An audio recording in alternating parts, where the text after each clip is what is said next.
In this class we shall have an introduction to fermented foods. So before I explain you more about fermented foods, let's clarify you about three important terms in food microbiology. That is fermented food, probiotic food and single cell protein. Most of the students, they mistake these three terms. That's why I want you to clarify before we start or we talk more about the fermentation or food fermentation. Yeah, fermented food is something in which the microorganism will participate and it will convert a complex or a raw food material into a food material which will have more nutritional properties.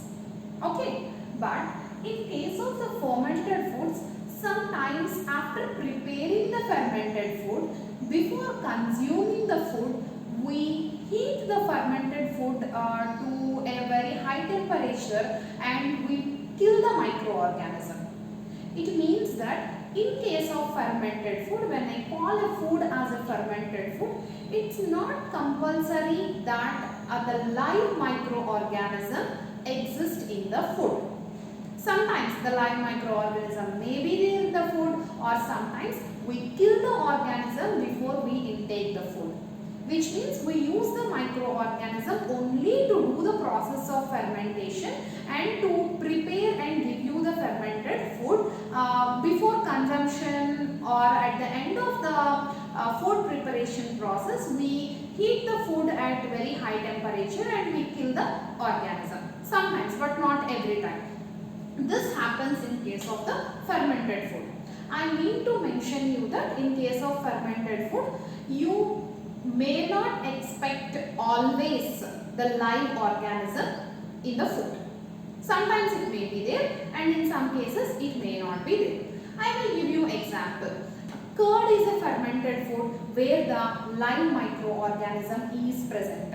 Similarly, bread is also a fermented food where at the end of the bread making process we heat it to 100 degrees Celsius by doing baking and we kill the organism before the bread is sold or the bread is consumed.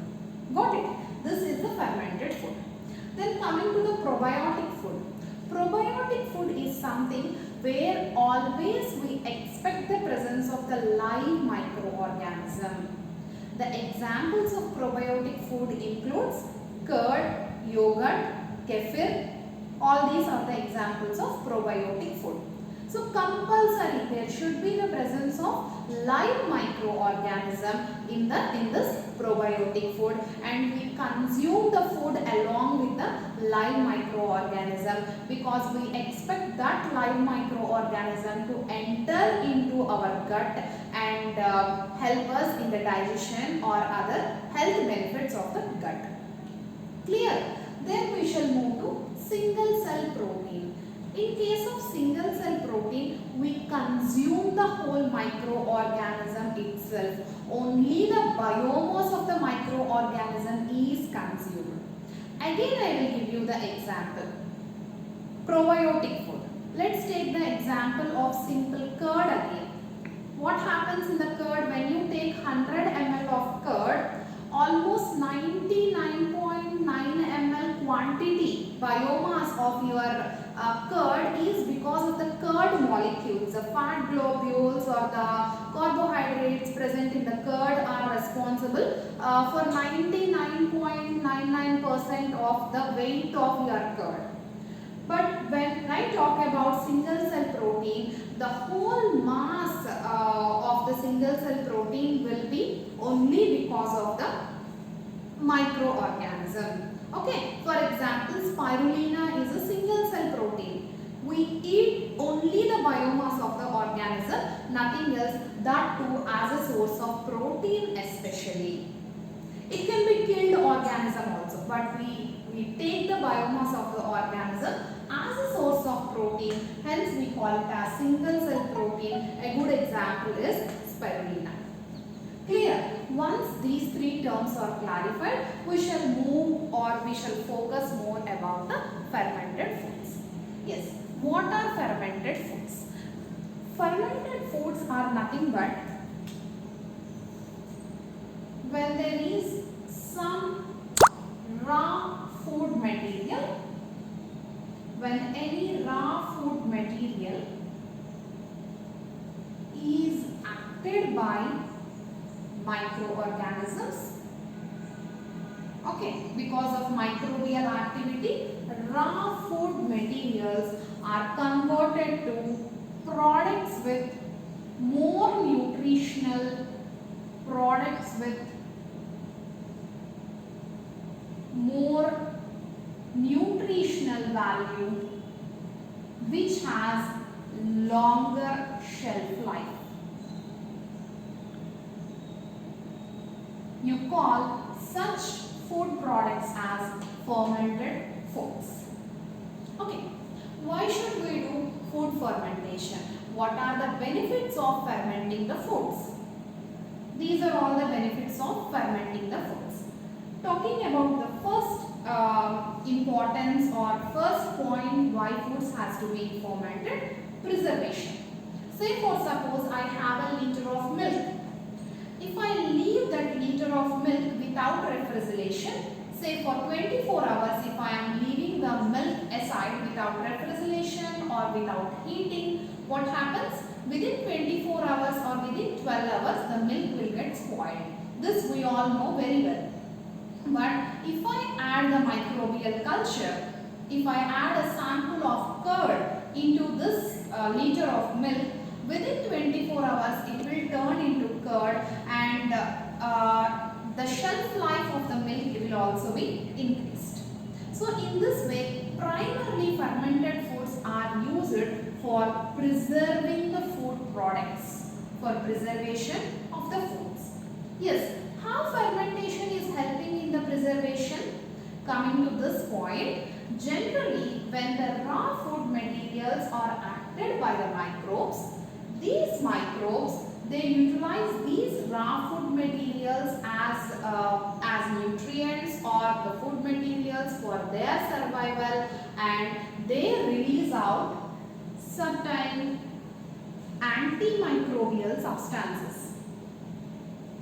Antimicrobial substances like bacteriocins, they secrete out certain acids like lactic acid, acetic acid, ketoglutaric acid,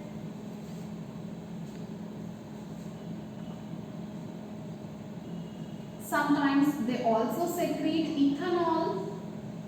Okay, so microorganisms during fermentation, they utilize these food materials and they produce certain materials like their metabolites like antimicrobial substances like deuterin, like bacteriocins, lactic acid, acetic acid, citric acid, ketoglutaric acid, ethanol, all these substances. So all these metabolites, they have the preservation properties.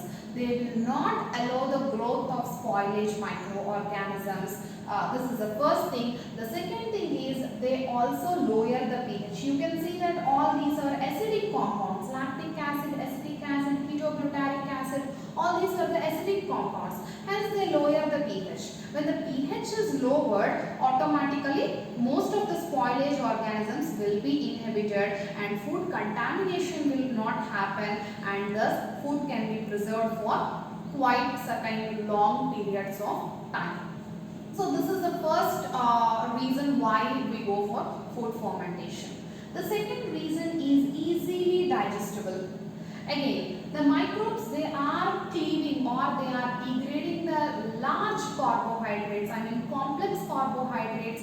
They degrade and they produce simple sugars. They degrade long proteins and they produce simple amino acids. Because of this degradation, we can get easily digestible food items out of fermentation. Again, I take the example of yogurt or curd. So many people will have lactose intolerance where they cannot intake the milk. Such persons can intake the curd where lactose is already broken down by the activity of microorganisms. So even the people who are having the problem of lactose intolerance, cannot take the milk, but they can take the curd, which is a fermented product of the milk. Then they eliminate anti-nutritional factors. What are these anti-nutritional factors? So anti-nutritional factors are the natural compounds which are generally found in certain plants or some plant products, and what these factors or what these metabolites will do is they will lower the absorption of certain nutrients or certain vitamins. Say for suppose you have a vitamin and you have an anti-nutritional factor.